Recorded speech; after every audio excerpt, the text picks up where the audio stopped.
Halo semua, kembali ke channel Metodologi. Di video kali ini saya akan menjawab pertanyaan dari Kuzar Lebaper 1297 ya. Apa sih perbedaan antara cloud hosting, website hosting, WordPress hosting, dedicated hosting, dan VPS hosting? Nah, ini kita coba jawab satu-satu ya. Dari website hosting kita jawab ya. Website hosting ini adalah tempat kita menghost website kita agar dapat diakses dari luar atau dari orang lain itu bisa akses website yang kita buat itu. Artinya website kita tersedia untuk publik ya. Nah, untuk website hosting ini di sini bisa kumpulan dari bisa aja pakai shared hosting, bisa cloud hosting, WordPress hosting dan lain-lain ya. Nah, jadi itu adalah sebuah layanan untuk menghost website kita agar bisa diakses oleh orang lain, baik itu secara publik ataupun privat, itu bisa juga. Nah, apa itu cloud hosting? Cloud hosting itu adalah layanan untuk menghost website kita ataupun aplikasi kita, di mana dia menggunakan teknologi cloud. Artinya ini high availability. High availability itu dia karena dia menggunakan banyak server digabung menjadi layanan cloud, sehingga dia kemungkinan dia down itu atau gangguan itu sangat kecil karena dia memiliki banyak server fisik yang digabung menjadi layanan cloud. Nah, buat teman-teman yang misalnya websitenya untuk bisnis, bisa coba layanan cloud hosting ini gitu, dibandingkan dengan yang shared hosting.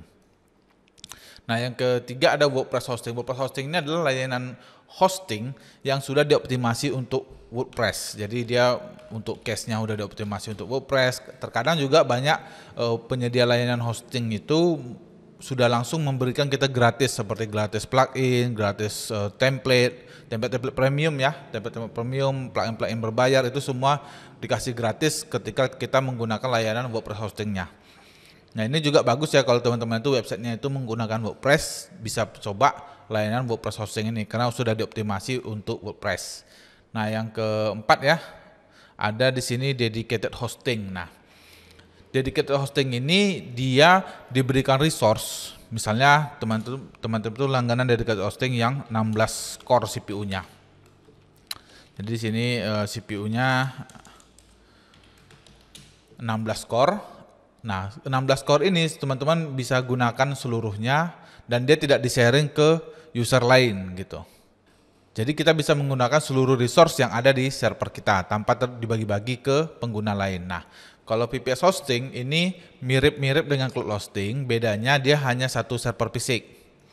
Jadi misalnya ada satu server fisik itu 32 core, maka ini dibagi-bagi nih. Kalau teman-teman berlangganan yang VPS hosting misalnya 4 CPU, 4 GB RAM gitu kan. Nah, berarti teman-teman itu hanya bisa menggunakan 4 CPU dan 4 GB RAM. Sementara di sini misalnya server fisik yang dibagi itu 32 GB RAM-nya gitu. Jadi nanti ini bisa lagi nih, ada orang lain lagi nih, misalnya dia mau langganan 2 CPU, RAM-nya 2 GB RAM gitu. Nah, ini diambil dari satu server fisik ini yang 32 core 32 GB. Artinya teman-teman itu tidak bisa menggunakan seluruh resource yang ada di server fisik ini. Dan ini servernya cuma satu, jadi kalau servernya gangguan maka seluruh klien yang ada di dalam satu server VPS hosting ini akan mengalami gangguan. Sehingga dia tidak termasuk yang high availability. Berbeda dengan yang cloud hosting itu karena dia sudah menggunakan layanan cloud maka dia high availability, sehingga kemungkinan dia gangguan itu menjadi lebih kecil dibanding menggunakan VPS hosting. Nah, dari layanan ini mana sih yang paling bagus gitu? Kalau teman-teman itu untuk bisnis dan critical bisnis ya, gunakan aja dedicated hosting. Tentu ini yang paling bagus karena seluruh resource-nya bisa kita gunakan. Nah, kalau untuk yang lain misalnya untuk UKM bisa coba cloud hosting. Nah, dan juga kalau teman-teman itu websitenya itu merupakan WordPress, teman-teman bisa menggunakan WordPress hosting dan cari provider-provider website atau hosting website itu yang sudah menyediakan plugin WordPress yang berbayar, yang premium, dan dia sudah menyediakan yang gratis. Biasanya mereka beli lisensi yang lifetime ya, seperti WP Rocket gitu.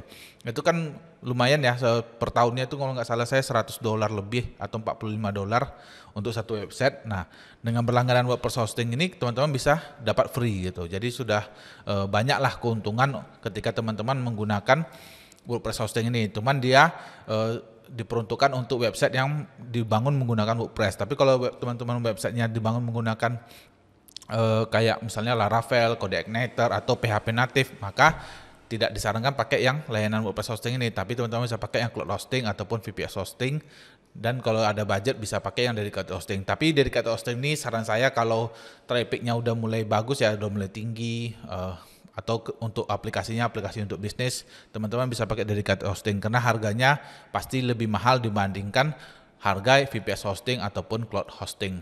Nah, kalau yang untuk coba-coba teman-teman bisa pakai yang syarat hosting ya. Itu untuk coba-coba belajar bagaimana kita mengupload website ke internet. Oke, demikian videonya. Semoga menjawab pertanyaan dari Kuzar Baper 1297 ya. Dan semoga dia nggak baper lagi ya karena akunnya baper. Oke, sampai ketemu lagi.